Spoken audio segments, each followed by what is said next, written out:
Thank you all for sharing all of this. It's so wonderful to have you here today, and we really hope this session can be helpful for you.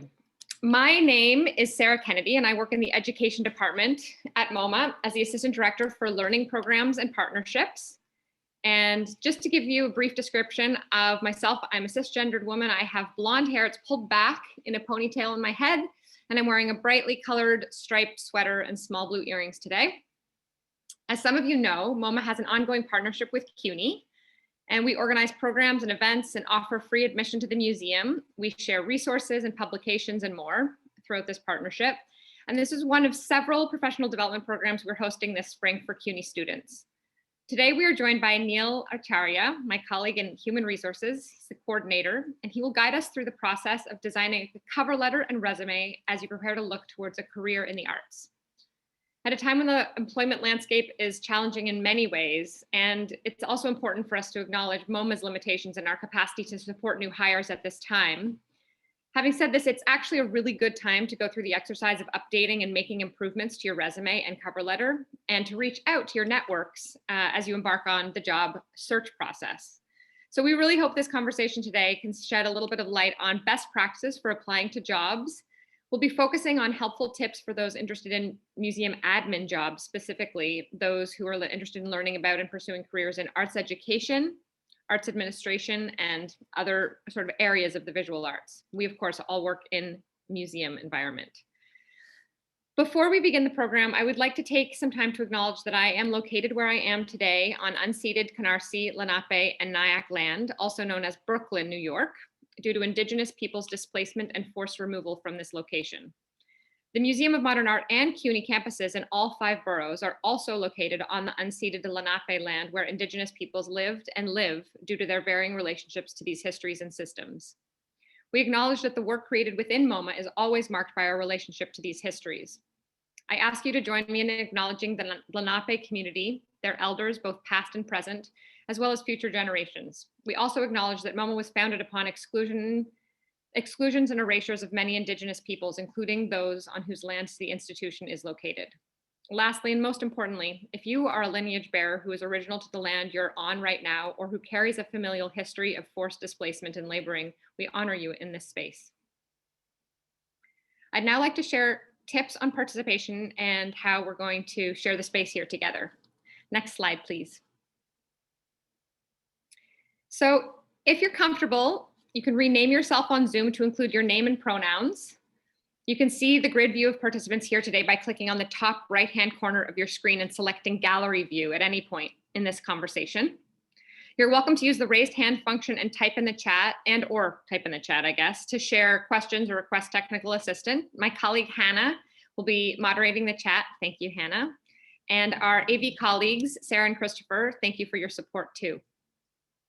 After the presentations, we will open up the conversation to a Q&A with all of you, and we'll do our best to address as many questions as we can during the discussion portion of the program. And during that portion, you can raise your hand or type in the chat, and I'll invite you to unmute yourself to speak. Please state your name when you begin speaking. This session is being transcribed using CART captioning. To access the transcription, please click on the CC button on your screen and press Show Subtitles. To facilitate a collective experience, we encourage you to keep your video on and connect with others, but this is optional. So if you need a break at any point, feel free to turn off your video. And also, as was noted during registration, a reminder that we are recording this program with the hopes of being able to share it with any CUNY students who are not able to join us here today. If you prefer not to be recorded, please just turn off your video. We value your contributions to this program very much, and we will ask you all to speak from your own experiences when you do. We're thinking and learning together, and we need each other's ideas. You all shared questions throughout the registration process. Among them, how do I cater my resume to what employers are looking for in a way that emphasizes my professional skills? And how do I make my resume stand out? How can I write a convincing cover letter if I don't have much experience? Does more experience always equate to being a better fit for a job? Are cover letters really necessary? Do employers actually read them?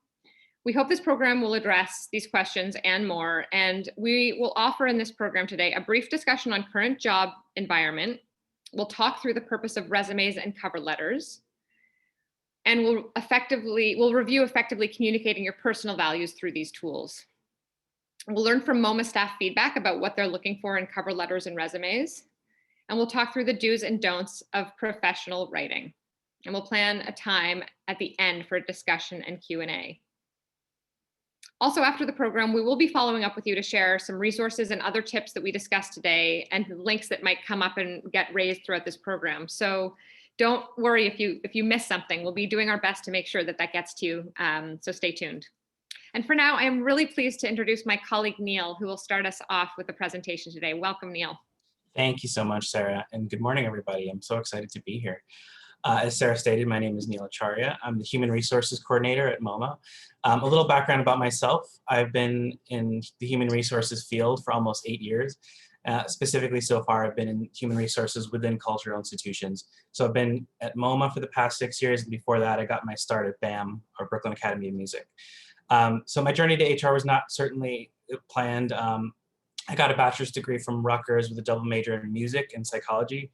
And during college and for a couple of years after that, I was playing music professionally, played in some bands and toured the country a bit. And then I didn't really know what I wanted to do. And the first job I landed was at BAM in the HR department there. And I sort of had a realization that I could be working within a cultural institution that championed the arts while also getting to work with all sorts of people in a professional environment that all have a common passion for the institution they work for, all chose to work in the arts, but all have different backgrounds to do different things. So I sort of loved being able to work in HR in a place like that. So I decided to keep doing it. So as an HR coordinator at MoMA, I essentially act as a generalist. That means I sort of do a little of everything and help whatever needs in the department there are. But currently I handle all the orientations for new staff. I do recruitment for a lot of our front-facing positions like security and visitor engagement. And a lot of less interesting things like accounting and reporting, administrative work. But this year, I'm also helping to manage our internships and our fellowships. And I know some of you might be interested in that, so we'll talk a little bit more about the internship program later on. Next slide, please. So as you all know, the past year has been a considerable challenge for everyone in the world. The job market is facing an unprecedented downturn. We've seen large percentages of people laid off in most sectors. It's encouraging to see that we seem to be starting to turn a corner and might be seeing the light at the end of the tunnel. But the job market's recovery is still not expected to be soon, and it's nearly impossible to predict what the timeline of how things will change will be. There still are jobs out there, and not every industry is struggling, but I just want to paint a realistic picture. Cultural institutions like ours are certainly among those that are struggling, as we can't bring in revenue without tourism. There are roles here and there that we still might hire based on needs in certain areas. And in general, grant-funded roles here and possibly in other institutions are somewhat unaffected, as they are positions that donors have already agreed to fund, so it's never bad to seek out grant-funded roles and internships and fellowships when available. Next slide, please. So let's dive into talking about resumes. So you all know what the purpose of a resume is. A summary of your skills, abilities, and accomplishments. It gives prospective employers enough information about you, so hopefully they invite you for an interview. It's not more complicated than that, but the way you organize and present and curate that information is going to make a huge difference. Next slide, please. So what about a CV? Now, we mostly talk about resumes, but you also see people talking about CVs. A misconception is that they're the same thing, and that's certainly not the case. A CV or an academic curriculum vitae is designed to showcase professional and academic accomplishments concisely, often within 2 or 4 pages, but it could be a lot longer than that. So these are only asked for typically in types of positions like university teaching research positions, certain fellowships and grants, federal government jobs, some international positions, because these focus on listing a person's publications, research activities, grants, awards, and teaching experience. They tend to be long, and a very experienced person can be several pages. But we're primarily interested in resumes for today, as this is what you'll use most commonly. And if you do have specific questions about CVs, feel free to ask later on. Next slide, please. So yes, employers assess resumes in under 30 seconds. This is absolutely true. In many cases, it might be much less than 30 seconds. You need to, they know what they're looking for. So you need to understand the requirements of the job, see how you meet those needs. And if you don't qualify directly, make sure you stand out. Next slide, please. So keep it clean, catch the reader's eye, maintain a balance of white space, try to be consistent with the layout and try not to have large empty spaces. The cleanliness of the format will have an effect on how the reader perceives it in the very short time that they might be looking at it. Keep it well organized and consistent formats all around. So don't use different font sizes and different fonts. If you have lots of dates on there and information that's consistent types of information that repeat like that, like dates, make sure they're all the same size, the same format, in the same position on the page. Limit it to one page. You've probably heard this before. It's an important rule for anyone, especially in the early stages of their career. Down the road, if you do have many years of experience and are applying for higher level positions, it becomes to be more acceptable to have more than one page. But as a rule of thumb, it's always good to try to keep it down to one page. So when you're considering additional items and bullets, ask yourself, does this support my goal and objective? I've certainly been in the position a few times personally when I'm a few lines away from a page and I know I have to delete a couple things and it's difficult, but you have to let some things go. And if you can't decide what to edit out, I always suggest have someone proofread and tell you what they think is the least relevant on there. They can be more objective than you can. So definitely always ask people to proofread. Next slide, please. So the typical resume content. Personal information, limited to contact info. People used to put home address and everything. This isn't expected anymore. The more you limit anything that can be used to subconsciously discriminate you, the better. So just name, phone number, email is acceptable. Make sure you have a professional email address. You'd be surprised by how many resumes I see where someone has some sort of humorous or inappropriate email, and you will be judged based on that. So just make sure you have a professional sounding email address. Objective.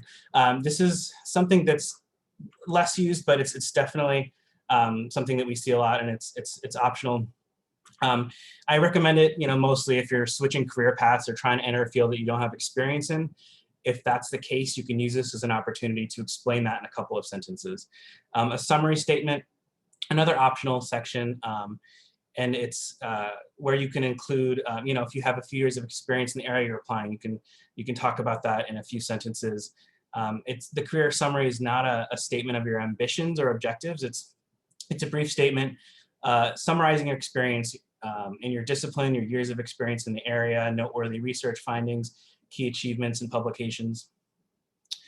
So educational background. If you have a degree, then I don't recommend listing your high school on there. Don't bother with the GPA unless you're a recent graduate, which I know some of you will be soon or are. If it's not an internship or a very entry-level position you're applying for, just keep in mind that chances are they're not going to ask for your GPA. But if you are a recent grad and you have a high GPA, feel free to include it. Any special honors that you have, definitely include that too, Dean's List, etc. If you have an honors thesis or a dissertation, you can put the subject and list that there. Scholarships if applicable.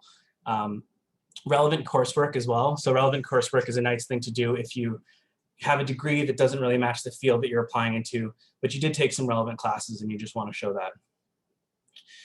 So experience, the length of the bullets that you list under experience should shrink as you move further away from the present. So definitely have more details on the more recent positions, or it could be that you give more attention to the more relevant to the position you're applying to experience. And if you have unrelated experience, you can always have a separate section that says other work experience. You can add publications, conferences, presentations if applicable, skills, activities, interests, another thing that is commonly on there. References, another common thing. Often people just write references furnished upon request or a statement like that. But in general, it's not necessary. You can feel free to include a statement like that in your cover letter if you'd like. But if an employer wants references, they'll ask for them regardless of whether it's written, somewhere in the application process. So not something I would really worry about. Next slide, please. So here are a couple things to do. List measurable results-oriented accomplishments and quantify wherever possible. So these two examples here: managed an annual operating budget in excess of $100,000, created a real-time performance management tool for 2,000 managers to make data-driven decisions. These, by the way, are examples of bullet points under your experience. When you are writing the bullet points under experience, make sure you use the correct tense in the writing. That's very important. So that means you should use present tense for a current position and past tense for any previous work. So that's the rule of thumb, and it's a detail that I guarantee some people will notice when they're reading your resume. Next slide, please. Some more things to do. Limit each bullet to 2 lines. The longer the bullet point, the more likely the person will lose interest and not read the whole thing. Use precise action words versus passive. So 2 examples of passive is responsibilities included or my duties included. And some examples of precise is oversaw blank, analyze blank, program blank. Where relevant, identify the environments you worked in and what you saw and experienced.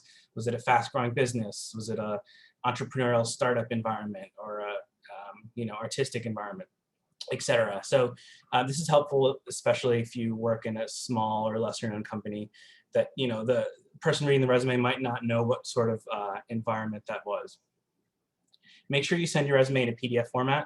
It just looks more professional than sending it in a Word doc or anything like that. If you don't have a PDF program, you can always search for, there's some free file conversion sites online. Next slide, please.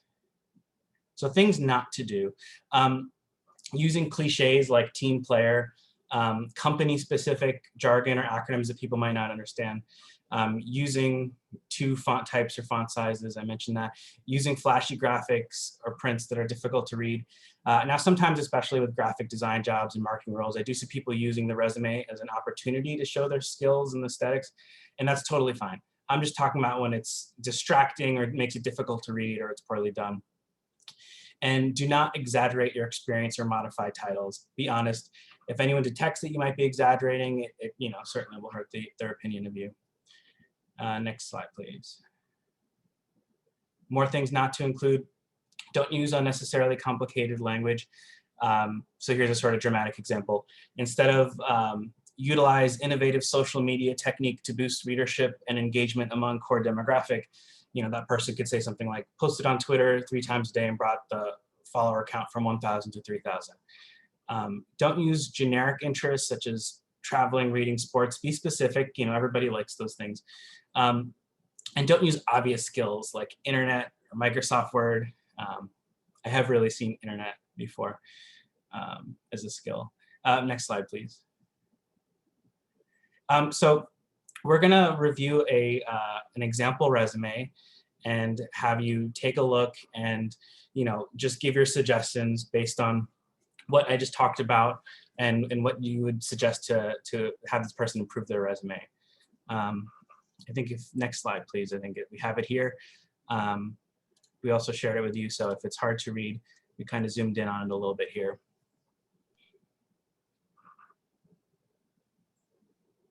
So yeah, take a moment to look at that.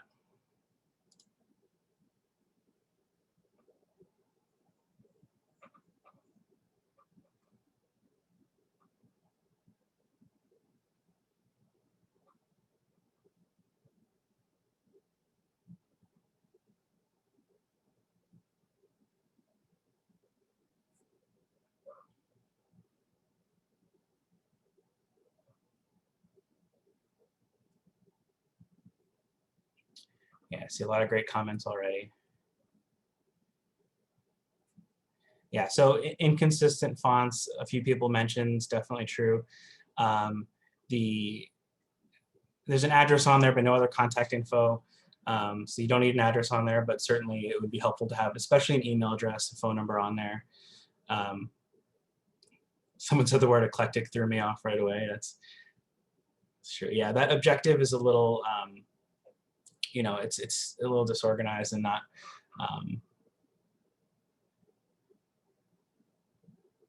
it's just not focused. Yeah, there's some misspelled words. It's hard to tell in this zoomed in format here, but there's a lot of, unnecessary white space. And if you are if you're starting out in your career and you don't have a ton of things in your resume and you do want to fill up a lot of space,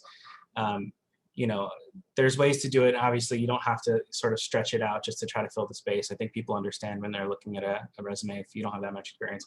But this person, instead of the way that they listed their experience, just the items there, just like with commas, and it's sort of just disorganized in there. If they use bullets, they would have taken up much more of the page, and it would have looked a lot easier to read as well. Neil, I just want to acknowledge something that I think Kelsey Lowe added. So the bold is okay and the all caps is okay. Yes. I think that you do want to have moments in your resume where you're drawing people's eye to something specific. So that would be a moment to use something like a bold or cap letters, Kelsey. Absolutely, yeah. And it makes it easier to read when everything is not just static like that. But yeah, if you look at the dates, for example, they're just not consistent with how they're bolded. Some are different formats, some are, aligned to the right, and some are not. Okay, so this is great. Yeah, someone said GPA listed is, don't list it because it's under 3.0. Okay, so yeah, you guys caught, pretty much everything on here that might be a red flag. Can I ask one question, Neil? In the Sure. skills section, the listing of traveling, cooking, music, can you speak to that inclusion? Well, so first of all, I think that this person could have, and just I didn't mention this to everyone. Just this is obviously a fake resume. This isn't a real person that we're just roasting here, but they could have a skills and interest section separated. So it's hard to know if they meant to have painting, traveling, cooking, music in a interests section, which I think would have made more sense in saying that traveling is one of your skills, which I guess it could be a skill. But I would say avoid some things that are too generic, and it's just better. Like, you don't get to really know someone if you just know a couple vague things that they're interested in, that most people are somewhat interested. Like, everybody likes music, but I don't think it's terrible to have that on here. But I do think having it set like list interests there instead of just skills. Can I ask bring one more thought from David Mulholland, who said experience is out of order. Starbucks should be above museum since it's still present, right? And I wonder if, I don't know that that's always true in terms of, how you consecutively list, because you do also want to put at the top, I think, the interests that are most applicable to the job you're applying for. Is that right, Neil? That's actually a great point. So, very often resumes are chronological, but they certainly don't have to be. I really think you should cater whatever information you're trying to show that's most important to that position. If there's a way that you can format it to have that sort of highlighted or have that first, as long as it's clear. So I think the problem with this is that it makes it look like it's going to be chronological, and then it's not, which is jarring. If there's a statement like, most relevant experience, and it sort of just lists the jobs, and you might assume, okay, this is in order of most relevant. One thing, we actually don't know, what this hypothetical person is applying for, so we don't know what their focus might be. But it's true that you don't have to, stick to a chronological order with your experience points. You can be creative with that, but just be clear, and be smart about the way that it's organized. I hope that answered that question. Yeah, that was helpful to me. I'm also seeing Madeline Seidel's note about how it offers some information like bilingual, but it doesn't say which languages. And so I think specificity is really important in this document. That is one page that's a testament to what you're bringing to the position. So I think that's a really good point, Madeline. Absolutely.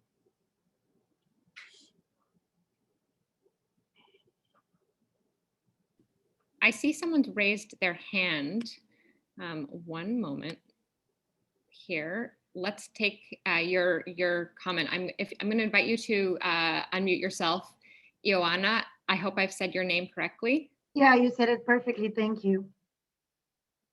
Hi, I'm just gonna make this really quick. I noticed that education on this resume we're looking at is on the bottom versus a lot of resumes I am seeing education, especially for those of us that are, students currently, education is at top. So is there one way over the other that it's more acceptable? Great question. Yeah, that's true. I mean, I definitely have seen it both ways. I think on resumes that I've made personally, I've had my education on the top. I really think it depends, and it's not important that it's one way or the other. It really, it's what you're trying to emphasize. If you really want them to know up front before they read anything else that this is my educational background, put it at the top.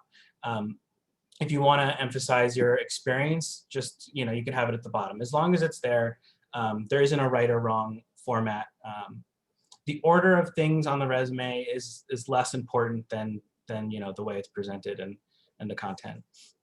Got it. Thank you so much. Sure, it's a great question though. Neil, I'm also seeing Jennifer Kim asking about the best way to list languages if you speak different languages of fluency and you're multilingual, potentially over multiple languages. I think that's a great thing to put at the bottom, or any section that you have that lists skills. See, that's an example of a great thing to have in a skills section, instead of Microsoft Office programs, which people just might assume that you already have. And yeah, certainly don't like this person just write bilingual and not have more details, but definitely I think the skills area is a perfect place to put that. Or if you've used your language speaking abilities in a position, you can also for sure include that that you used it professionally in a certain role. But yeah, skills would be a good area. I'm seeing there's a lot of other questions here, but maybe in the interest of time, Neil, do you want to continue the presentation? We can come back to some of these specifically at the end. Absolutely, yeah, that sounds good. So why don't we jump to the next slide, and we'll come back to that if we have time. So let's talk about cover letters. So what is the purpose of a cover letter? It introduces yourself to prospective employers. Sometimes it motivates them to read your resume. Although personally, I often read a resume before I take the trouble of reading a cover letter much of the time. But every recruiter and hiring manager is different. So keep that in mind and never assume that one leads to the other. Write them so that they can see each one or the other for the first time, and it would make sense. It supplements the resume with important information about yourself, things about yourself that are relevant to the job or field, or it explains why you are right for the field even though your resume doesn't show that. Demonstrates interest in the company or organization and shows an understanding of the position. This is super important, especially in our field of cultural institutions here. We do not want to hire someone who isn't interested or excited about the prospect of working for us. I'm sure many people hiring in other cultural institutions probably feel the same way. When there's so many candidates out there, why would we choose someone that isn't excited to join us, right? Demonstrate writing skills, professionalism, and courtesy. This is your one opportunity to show your writing skills. If it's a position where written communication or communication in general is important, the hiring manager will be looking, and make sure you proofread because of that. Typos and grammatical errors can certainly hurt your chances. It's not always a deal breaker. We know that people make typos, but definitely, if you can, it's one thing you can control. So definitely proofread. And this is a chance to show off your personality and show your enthusiasm. That obviously can't come off in a resume, and they won't get a chance to see your personality unless you come in for an interview. So this is your first chance at that. Next slide, please. Contents of a cover letter. So really simple. Paragraph 1, who are you? Why are you writing? Why us? Paragraph 2, what do you have to offer? Paragraph 3, what's next?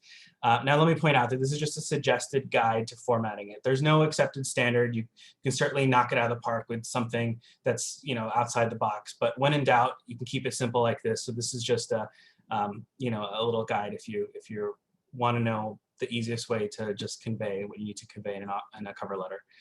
Next slide, please. So paragraph 1. So again, this is where you're answering the questions, who are you? Why are you writing? Why us? So identify yourself, for example, current undergraduate student in business.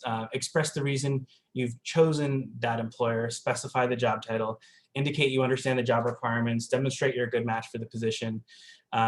We often can tell when someone copies and pastes the same letter to every job they apply to. And I get that, you have a lot of jobs to apply at once. It's a lot of work, but it really makes a big difference for a lot of people when they're reading the cover letters if they really do think it's more personalized. And I've seen people accidentally leave the name of another company on there, or a different industry, and you could tell that they just copied it and weren't paying attention to details. So that definitely is a big no-no. Next slide, please.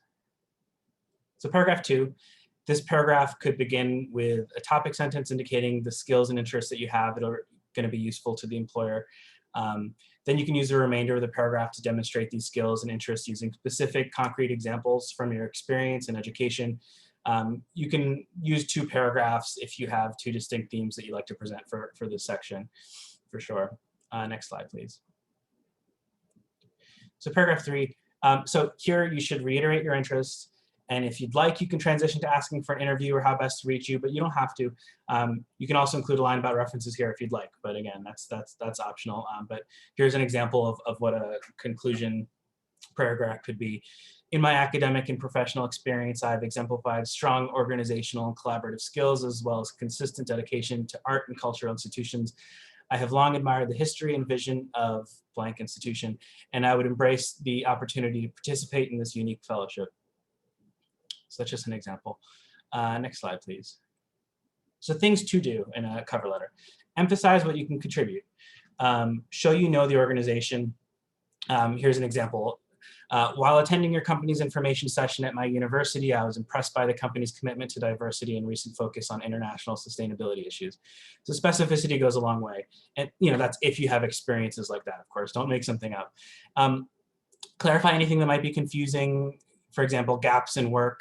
We definitely notice when a resume has a gap in dates, but it shouldn't be a deal breaker. Personally, if I see that and we're interested in the candidate, I'll use the interview as an opportunity to ask about it. But if you want to explain it ahead of time, this is a good opportunity. And just having a period of time where you're unemployed is nothing to be ashamed about, so be honest. Keep it brief. I suggest that you limit it to 3/4 of a page in length.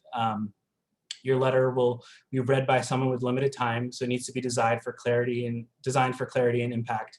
And as you send your cover letter, send it in, as an attachment and not in the body of the email if it's, an organization that's asking you to email your application. Don't just write them, a long email that acts as a cover letter. It just seems less professional, and it's harder for them to share with others who are helping to make the decision. And by the way, one of the more common things that people reach out to me when they're applying for a position, they ask, who should I address my cover letter to for this position? So I wouldn't address it to a specific person. Just a simple "to whom it may concern" is fine.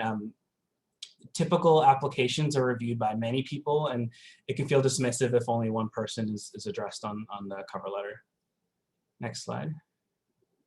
So things not to do. Don't only emphasize what you hope to gain from the experience. Don't verbatim repeat what's already in your resume.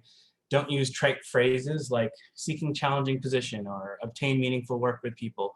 Don't use generic gendered addresses like "dear sirs." That one's crazy, but I do see that. Don't point out weaknesses. You can certainly talk about skills you want to develop, but this is your chance to market yourself. Next slide, please. So other items that could be included: writing samples. So most employers don't ask for writing samples at the beginning of a recruitment process when you send out your initial resume and cover letter. So don't submit one at this stage unless you're asked to. More than likely, a writing sample will be requested later in the process if it's necessary for the position. So if they indicate that, definitely be prepared to share one. And other items that you could be asked to include: transcripts, reference lists. Again, that's not necessary unless it's requested for both of those. And in some roles, they might ask for your online presence. Next slide, please. So let me talk to you a little bit about the process that recruiters and hiring managers go through. First, let me define those two things for you, because often in an organization, there are two types of people that are looking at your applications. Recruiters, who are either HR people like myself, or contractors or outside recruitment firms. These are folks who definitely study the job requirements and talk to the departments and understand the needs, but are typically not directly in that field and know less about the role. So when we say hiring manager, we're talking about a person from that particular department making the hiring decisions. That could be the person's supervisor, or it could be someone else in the team that handles the hiring processes. But it's usually someone from that team. So keep that in mind, that people from different backgrounds will be looking at your application. Some people have asked about the technology that recruiters use. In the last decade or so, applicant tracking systems, or ATSs, have become popular in recruitment. MoMA only started using them in the last 3 years or so. These systems are tools for many things that I don't need to get into all the things that they do, but the one thing that they do is to help deal with large volumes of applications. So say you have a position with 200 people who've applied and only one person reading all the applications. It's a lot to manage, but the system can help with managing that and organizing the applications. So a couple people asked about using key phrases to have your resume stick out, or beating the search parameters in regards to these systems. It usually doesn't work that way. To my knowledge, people aren't filtering out anything based on content or phrases or words that show up. More than likely, it will, however, be able to tell who doesn't have required years of education or required years of experience that the hiring manager might program into the system. Or in some cases, they could even filter by GPA for an internship or something. So I'd like to say that every application is viewed in these situations where there's high volume, and I certainly try not to leave any unreviewed, but I can't say that it works that way everywhere. So it's sad, but sometimes you can get unlucky and your resume could be missed, or maybe you get overlooked because you applied to the job too late and they already started the interview process. Remember that, by the way. If you see a job opening pop up and think, oh, I'll apply to that this weekend, don't wait. The sooner you apply, the more likely you'll be considered before they move on to the next process and still have the posting up. So how do you apply for a job that you're not qualified for? Well, first of all, if you're truly and clearly not qualified, and deep down that you're not going to be able to do everything they expect based on what they ask, then you really don't want to apply for the job anyway. It's not worthwhile. And you may think you want that job, but it's not the right fit for you. And people who are just, I know you want to cast a wide net, but if you really don't think you're qualified for the job, then I really don't recommend applying for it. But now let's say, you do think that you'd be a great fit for the position, but like there's a couple details that don't quite fit the requirements, but it's close. So use your resume and your cover letter to justify that you think you belong. Use the objective section in the resume. Use the contents of your cover letter. Think about restructuring your resume. We talked about that a little bit. So it focuses less on your experience and focuses more on your skills. So say, you're applying for a job in the education field, and, your experience is just a string of retail jobs. Just think about restructuring your resume to emphasize, your volunteer experience, your relevant coursework, workshops you've attended, skills and interests that you have it focus less on work experiences that might seem irrelevant to that role. You don't have to omit them unnecessarily, but you don't have to include a lot of content about those roles if it's not relevant. Just have self-awareness that there's something you need to prove, and to stand out, and don't just feel defeated and not try to justify why you fit. As recruiters, we don't always want the person who we can just plug into the role and they can do the job. We often want someone who seems like they have the perfect attitude and career goals and teachability, and they can really grow in the role, and maybe has a higher ceiling than that person that's the quote unquote perfect fit person with all the experience. So we just need a chance to see that in you. So use whatever you can to show that. Next slide, please. So real life feedback from MoMA staff. This is a cute guest feedback note that Hannah added here. I saw a coat closet, trash, and 2 water fountains. I'm very disappointed. I did not see a dinosaur. You call yourself a museum? I love that. One of my colleagues spoke with 17 employees, professionals, and managers from museums, mostly MoMA, but there were some from other institutions as well. These are people from all sorts of different departments and fields, including education, public programs, HR, finance, retail, IT, curatorial departments as well. So I'm just going to read some. And if we're running low on time, Sarah and Hannah, just stop me, because we definitely want to leave time for questions. So next slide, please. So I'll just read some of these notes that feedback from staff. A clear narrative overall for each job. And by the way, this is answering the question, what makes a great resume? A clear narrative overall for each job in their career, what the candidate is about and what they've accomplished. That implies brevity, so their core strengths clearly come through. I appreciate when it has been formatted or adapted for the application at hand, highlighting specific traits that make it relevant. It shows attention, ingenuity, and ambition. Next slide, please. What are you looking for in a cover letter? And some of the responses are that the applicant has read the job description carefully and tried their best to match it to the strengths and experience. I want evidence that the applicant has researched the organization and is enthusiastic about working here. Lastly, I'm looking for maturity and professionalism. That the applicant changed the MET to MoMA in the body of their letter. Kidding, but not really. As I mentioned before, I have seen that before. Emphasis on what the candidate can offer us versus what we can offer the candidate. Well-written and gracious in tone make a real difference. And one person said, I only read the cover letters to confirm they can write. Next slide, please. What makes you immediately turn away from a cover letter? Typos, poor grammar, getting the name of the museum wrong. If it's too hard to read, I immediately stop. Any letter that says anything to the effect of, I'm confident that I'm the perfect candidate for this position. Word documents not converted to PDF. Generalized language that can be applied to any institution. Yeah, it's important to think about how everybody is different and everyone who's reviewing these has different things they're looking for. So just keep that in mind. Next slide, please. Any other advice? Precision and conciseness matter. Too often a multi-page resume or cover letter, especially for entry level or junior position, are evidence of inattentive writing, editing skills, which don't bode well for the candidate's ability to self-edit or to be detail-oriented. Don't underestimate what you can add. Employers want to know you have social media skills or software training. I always reread a resume to find points of common interest or a way to start a conversation in an interview. Next slide, please. Final thoughts. Please utilize your Career Center. They're an amazing resource. That's a function that's there to help you. That's its sole purpose. Ask them to review your resume. Ask them for help looking for jobs. Career centers are amazing, and even if you're an alumni and far removed from your time at school, they'll help you. Ask for support. Get friends to proofread. I know I mentioned that before, but it's really important. Sometimes I'll proofread something 2 or 3 times, and I won't catch a mistake until it's too late. Got to get fresh eyes on things and more objective opinions. Lean on your network, friends, colleagues, professors, connections you have. Be flexible in your expectations of career opportunities. Know your limitations. Don't get too obsessed with landing that perfect job that you see.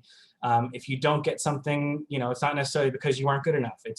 It's just that you weren't the best fit at that time, and that best fit thing goes both ways. You don't want to work somewhere where it's not the best fit for you. And think of each time that you have a perceived failure as a learning experience. Utilize staffing and temp agencies to help you get your foot in the door if you're struggling. That's actually how I got my first job at BAM. It was a temp job, then it turned permanent. That's how a lot of my colleagues got their starts as well. So don't be afraid to use those staffing agencies as well. Next slide, please. So some quick information about our internship program. Visit our website, apply when it's available. Things are a little up in the air right now because of COVID. So it might not be clear on the website today as we're still figuring all that out. But I'll give you the most recent update. So first of all, we have 2 internships, our 3-month seasonal internships fall, spring, and summer. And we have a 12-month internship, which is this year it's a 7-month internship because of COVID. We're not going to have a summer seasonal internship this year, unfortunately. I can say that for sure. We have limited resources, less staff to help with the program, and we also don't, think it would be fair to bring in a group while in-person activities are so limited and we can't do all the great things that we typically do. The 12-month or 7-month internship should continue as usual. We're not sure about the fall seasonal as of today, but by the spring season 2022, our seasonal internship should be back and running. But keep checking the website for updates on that.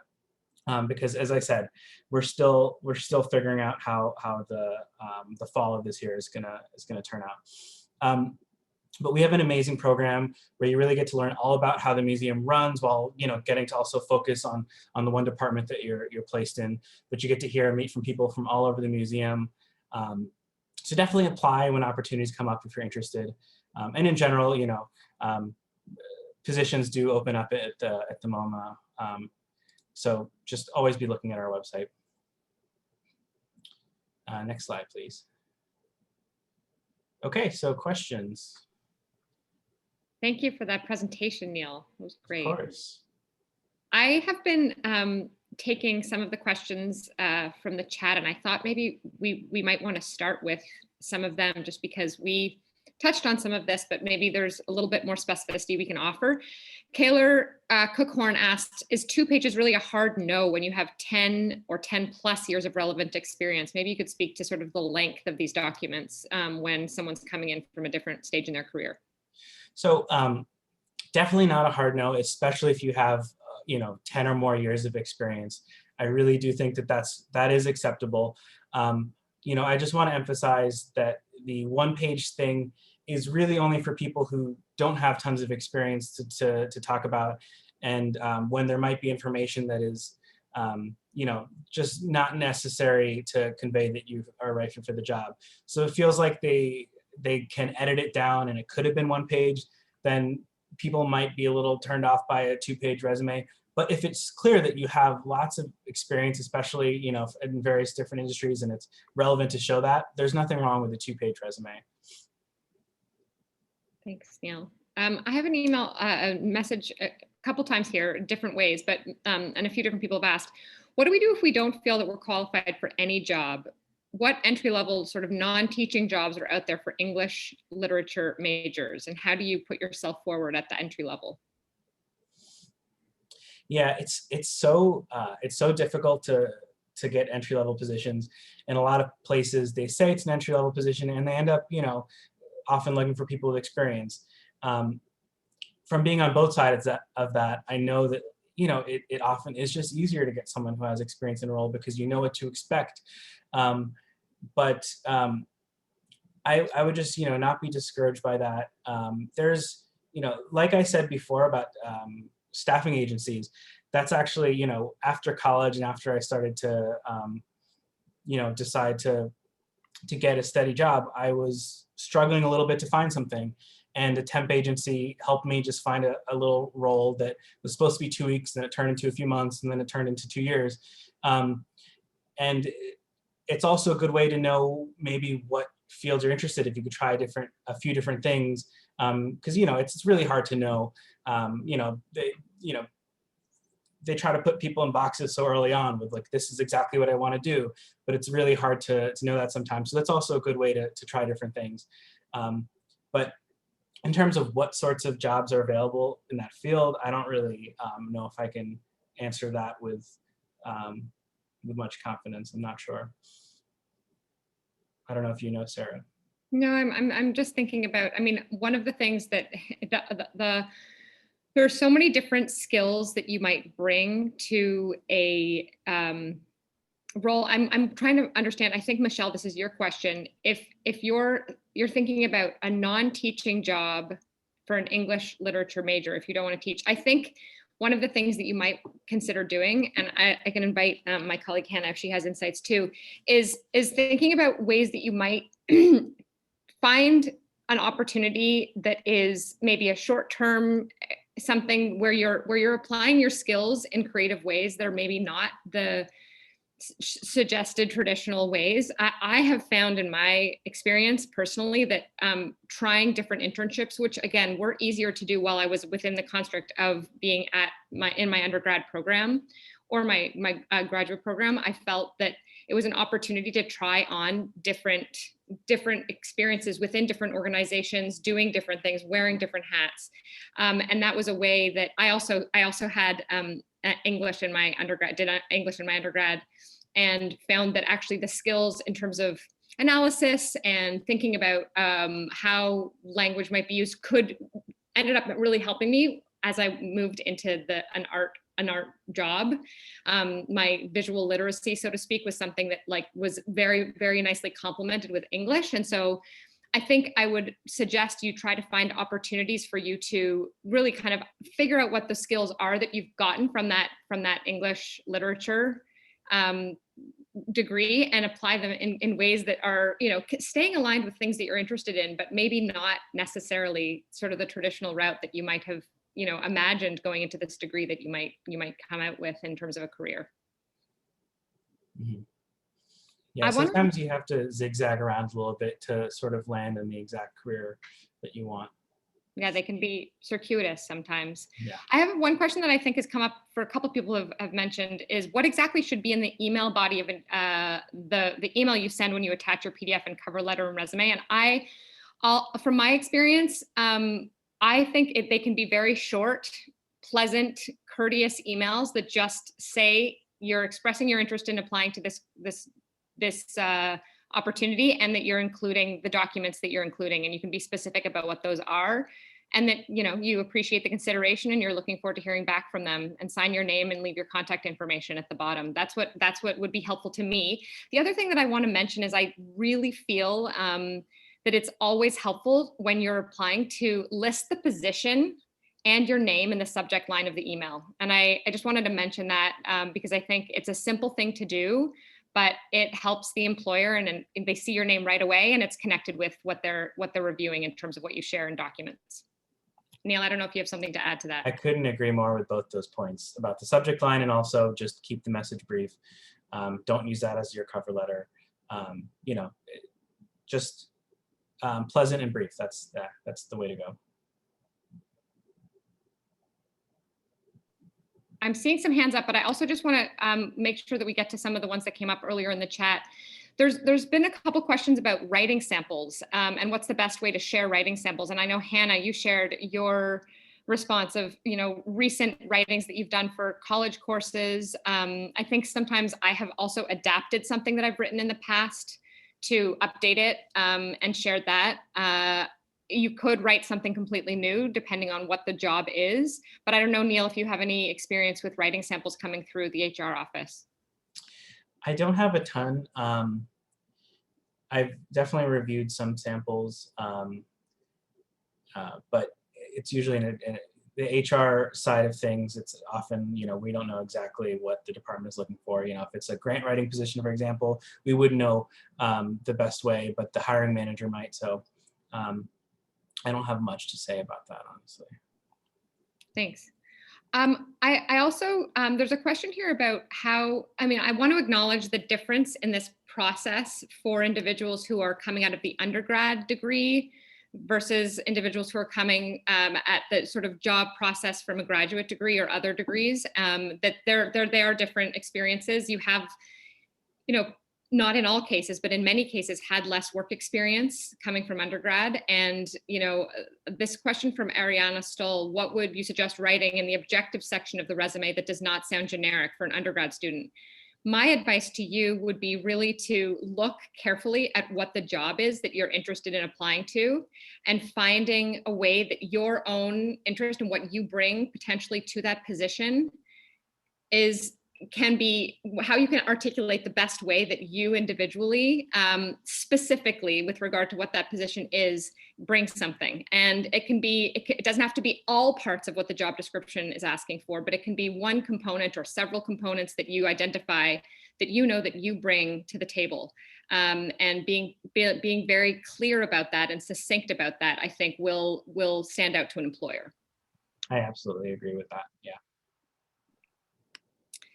And then one question here about, if you're not quite finished your degree, but you know that the job that you're applying for, has a specific, credential, I think you just want to be very honest about where you're at and use language like currently working on, or, expected to complete by, and indicate maybe what your thesis is, if that's something. I think that you want to be just transparent about where you're at in this process. Expected graduation date is, X.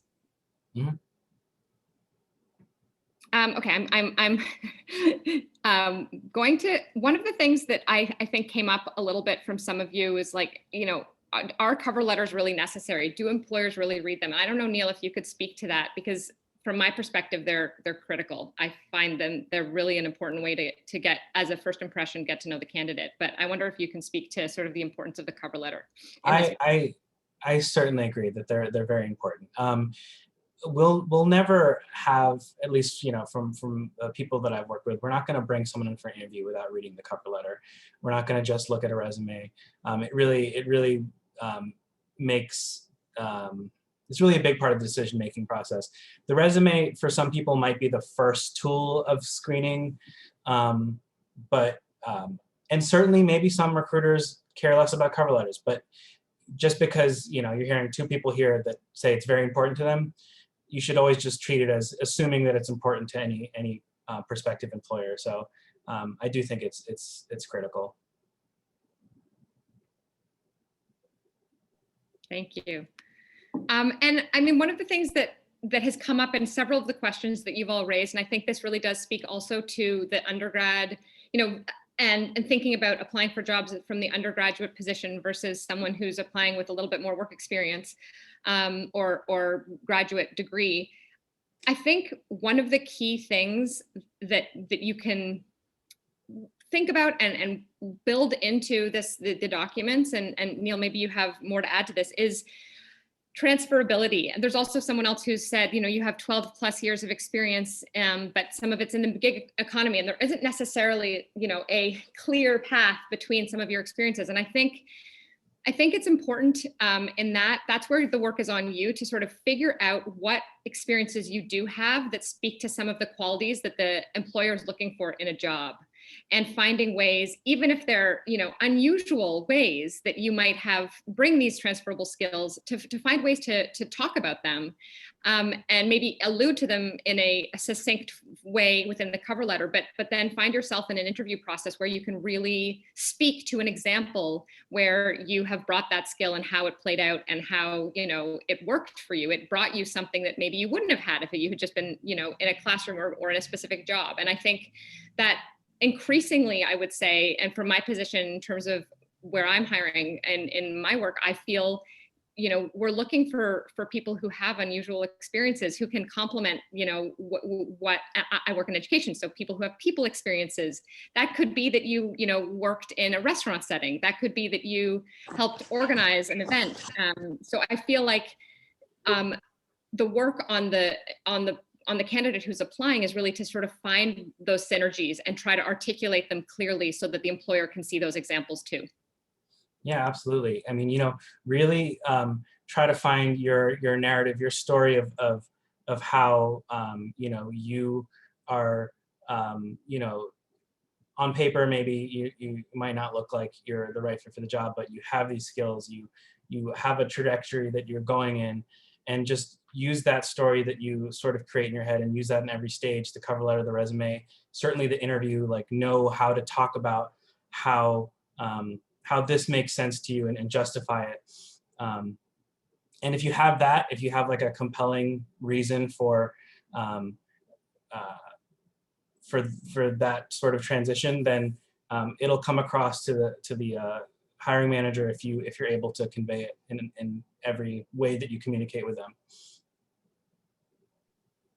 Thanks, Neil. I also want to nod to Madeline. Thank you for sharing. This is where we need each other's ideas. Grant writing, copywriting, Freelance journalism positions are always great for English majors. To come back to the question that came up earlier, there's a lot of writing skill required in arts positions across different areas. And so I think that, thank you for bringing that into this space and sharing that. I'm also seeing here, Neil, there's a little bit of question around volunteer experience and how that should figure into a resume. And there's also questions about the HR screening systems and techniques, and wondering if you can ensure, is there a way to ensure that your resume properly shows your years of experience in ways that, aren't going to, like, how do transferable skills come out in that process of sort of the machine reviewing something before the human gets to? So about that, I don't want to make it seem like these systems actually like go in and like scan it through a PDF and see your years of experience. Maybe there's some really advanced systems that do that with AI or something, but that's not really the case. When I talk about it filtering, it's usually if there's a questionnaire built in. So sometimes you apply for a job and it leads you to, say, a website that has you fill out some information and not just attach the resume and cover letter. That information is the data that they have. So if it says, click on, I have this many years of experience, or like a yes or no box for, do you have this experience or this education? Those are the data points that can be used to filter. But if it's just a website where you're just submitting a PDF of your resume and cover letter, and you're not inputting any data at all, then they're not actually going to be, it's not a system that filters based on those things. So I just want to make that clear. Don't be afraid that they can scan for all of that. You had another question that was right before that, right?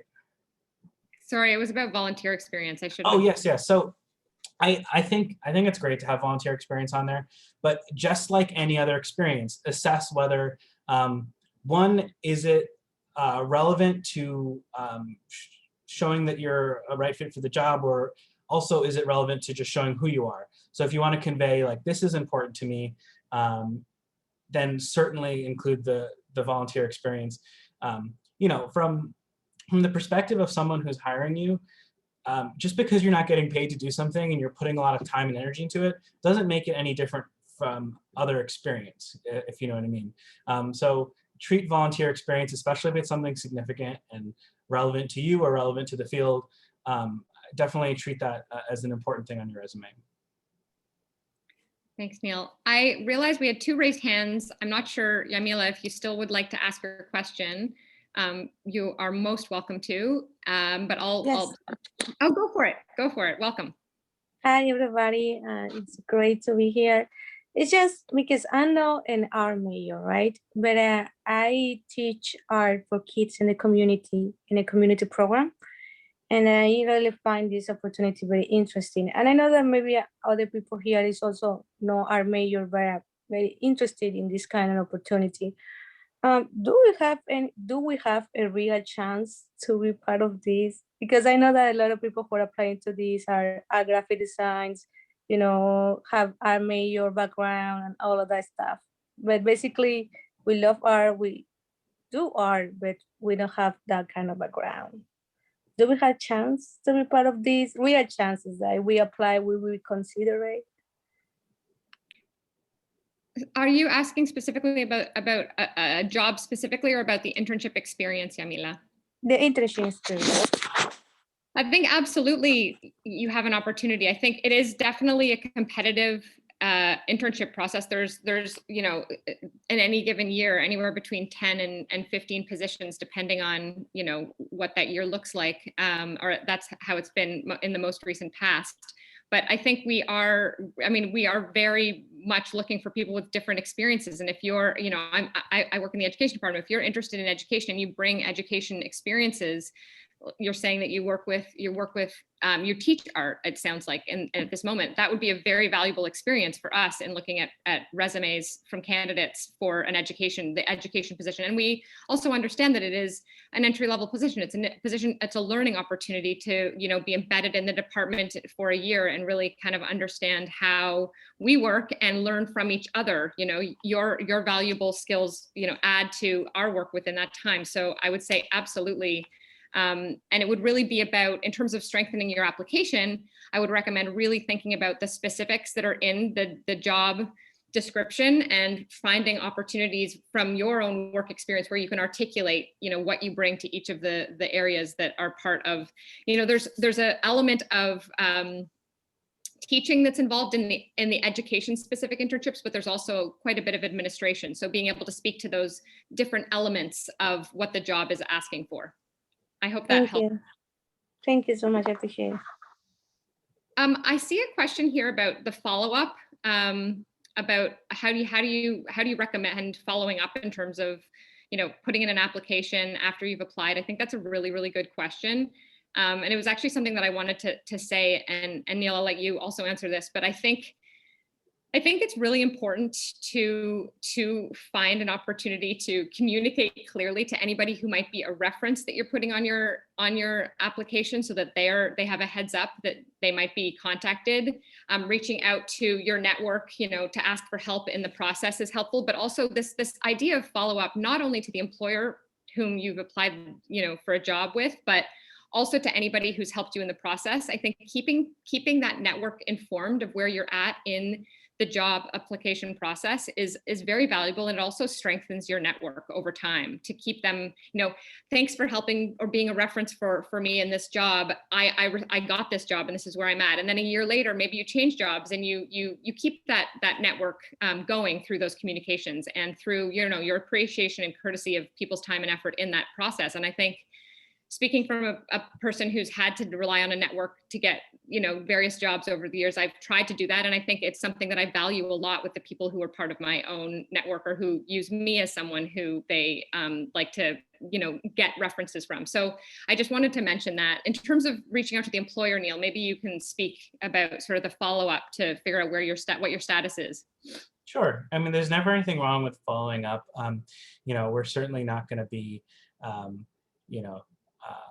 annoyed if someone seems eager. Certainly if you've already been involved in the interview process and you've already sort of had this open engagement with the employer, it's definitely encouraged to have a back and forth if there's ever any questions or if you want to just know where things are at. So, I welcome follow-up, certainly. And I should also mention, if you are in the interview process, make sure you send a thank you note after an interview. But in terms of if you're applying for a job and you just want to ask some questions, it's always good to reach out if they give you an avenue to do that. So if you have an email address or something, doesn't hurt, And I completely agree with what Sarah said about keeping your network, keeping communication with people. We certainly can tell if, it doesn't happen very often, but if we call a reference and they seem surprised and they didn't know ahead of time that their information was given out to be used as a reference, like, it's not good for them, and it doesn't look good on our end. So definitely, and your chances are you're going to be using someone as a reference more than once if you're applying for different positions and get to that stage. So it's really good to have a strong network and people, and be gracious. Thank people who help you out, and yeah, very important. Joanna, do you want to bring your question into the space? We're getting down to the last moments. Sure, I'll make it quick. Well, we talk about applications, right? And that assumes that there's, a job, an internship opening or application. But how about, and how do you feel when, when reaching out to an organization or position, or someone in an organization that we really like and admire, to see if there is an opening, one that we don't know about. I don't think that we've touched on that at all? Is that I mean, would you frame that? Would you also attach a resume just for reference? How would you go about that?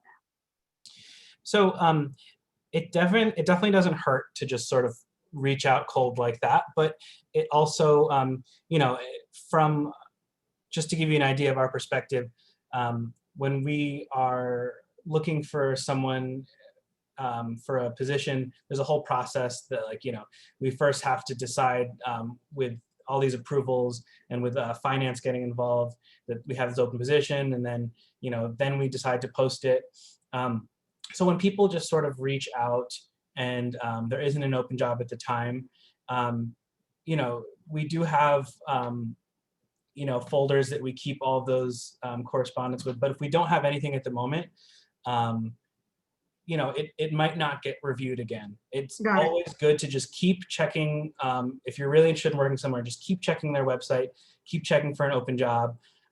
It definitely doesn't hurt to just, especially if you get someone on the phone or something, you want to introduce yourselves, and maybe they have some information that the website doesn't have. Maybe they know, oh, we might have this opening up soon, or, oh, you know what, you'd actually be really good for this role that is open.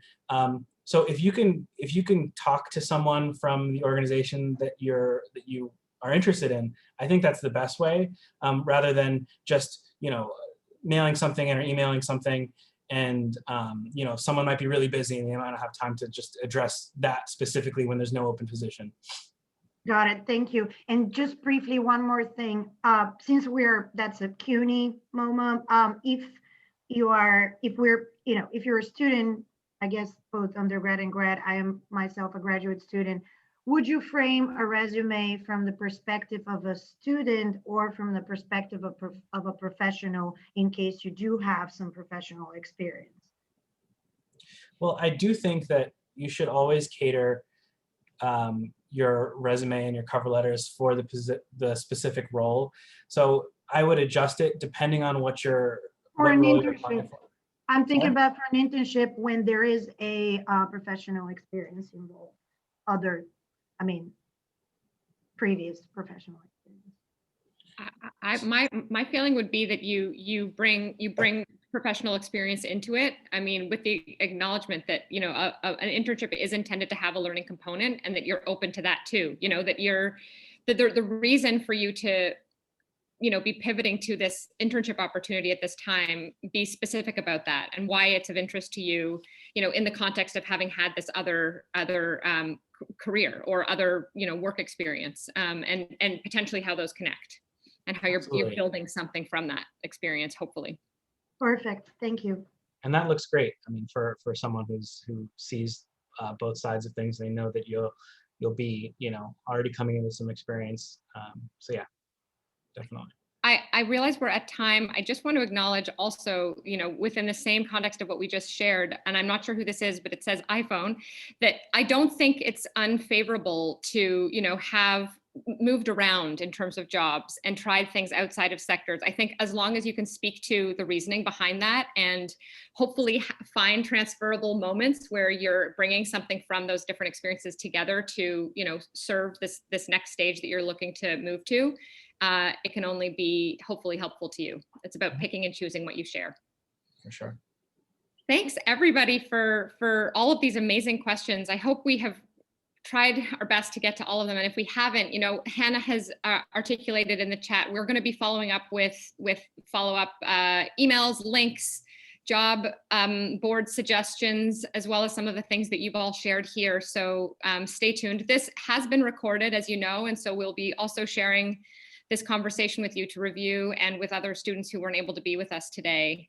I want to thank you so much, Neil, for sharing your expertise and guiding us through this presentation and all of these different responses. So thank you for being here and for sharing. And thank you all CUNY students and community for being here, and we wish you the best of luck in this process. Feel free to follow up if you have questions about anything that comes up in the follow-up email. You can always, we'll put something in there so that you can figure out how to follow up, and we'll do our best to get to all your questions as they arise.